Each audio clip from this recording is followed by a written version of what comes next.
Hello, so ito yung reading natin for Gemini, Sun, Rising, Venus, Jupiter, Gemini. Take all what resonates. For those of you na hindi pa nakaka-subscribe sa channel, just hit the notification bell, subscribe button. Ma-appreciate ko lahat ng likes, comments, and shares. So kung gusto mong magpabook ng personal reading, Madam, space P, space pa sa dulo, dyan ka pwede mag-inquire. Yan yung Facebook page namin. Follow mo ko dyan. Pag di mo ma-search is lagay mo na lang hashtag Unicorn Princess Tarot.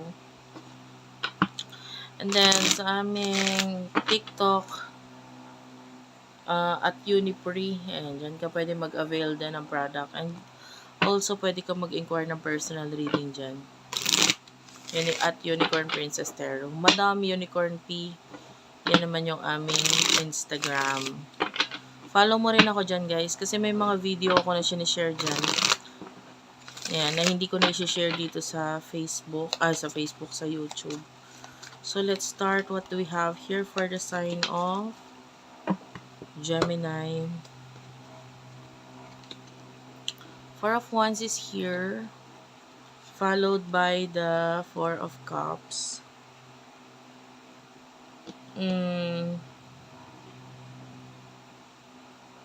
Four of Wands, Four of Cups. Parang may mga bagay na parang hindi ka sure regarding ngayon. Maybe may kinalaman ito sa iyong stability.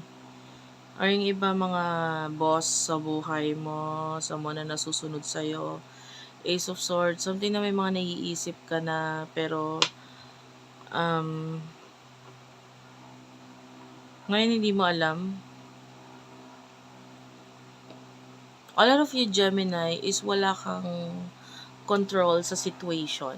Parang kung ano na lang yung ibigay, sabihin sa'yo, kung ano yung idikta sa'yo, sometimes yun na lang yung nasusunod or yun na lang yung ginagawa mo.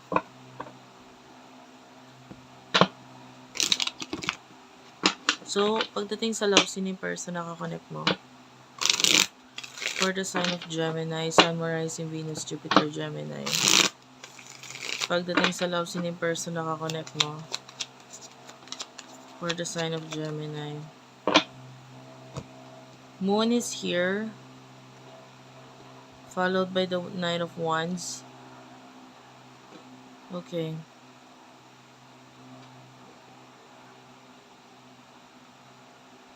Two of Pentacles, Eight of Pentacles. Alam mo yung nararamdaman ko dito sa person na to, pagod. Parang pinipilit niya i-push or trying hard siya na ayusin yung sitwasyon niya, yung sarili niya. Nine of Wands, I feel like may mga biglaan siyang action na ginagawa na parang medyo ngayon nape-pressure siya regarding dito sa mga bagay na to, pero wala siyang magawa.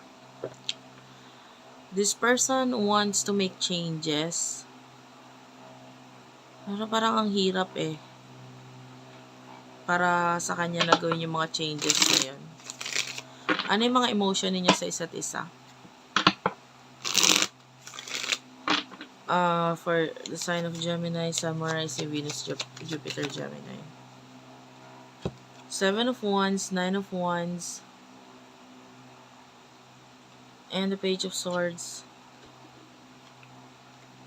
Okay. Emotions ninyo sa isa't isa.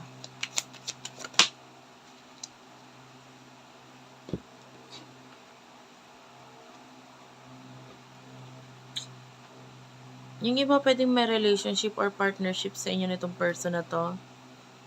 Well, nakikita ko kasi sa'yo, pwedeng hindi ka sure regarding sa emotions ng tao na to, kung mahal ka ba niya or mahal ka pa ba niya or what.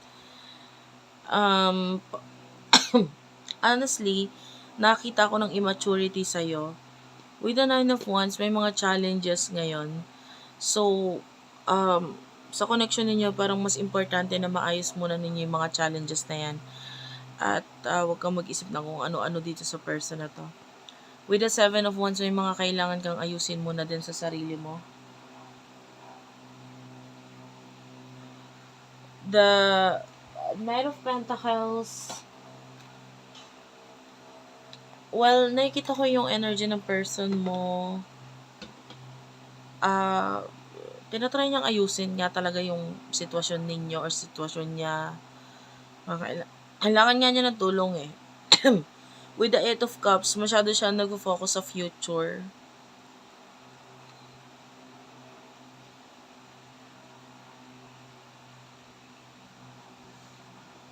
Nakakaramdam ako ng maraming pagod dito sa person na to.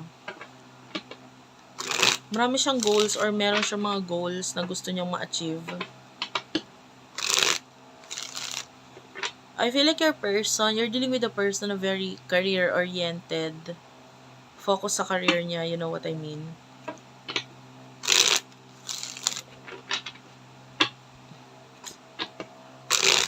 Sa inyong dalawa, honestly, although gusto mo ng stability, pero, medyo nakukuha ng kita ng immaturity sa part na yon. Gusto mo ng stability pero parang hindi mo naman ginagawa yung mga necessary actions na dapat mong gawin. Ang daming opportunity sa paligid or ang daming offers sa'yo pero puro yung negative or yung nakikita mo agad is yung dahilan dito sa mga bagay kung bakit hindi mo magawa itong mga bagay na to or hindi mo ma-accept itong mga bagay na to. So, bago mag-isip ng mga negative, I feel like you need to try it out at mag-think positive ka muna bago dun sa negative. Kasi yun yung nagiging hadlang para ma-achieve mo yung ladder of success sa buhay mo. Minsan ang kalaban is yung sarili mo mismo. In the near future, what is the message for you? Message for you in the near future. The Sun. Three of Swords is also here. Gusto magpakita nito. Excuse me. Wait lang. Ayusin ko yung table. Nine of Swords and Judgment.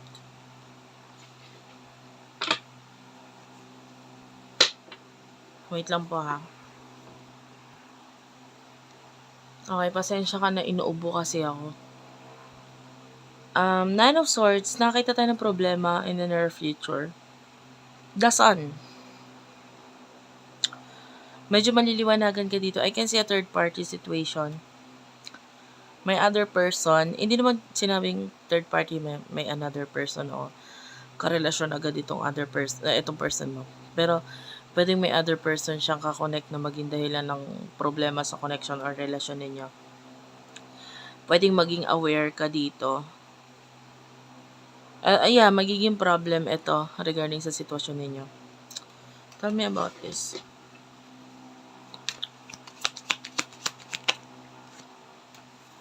Knight of Swords and the Five of Cups.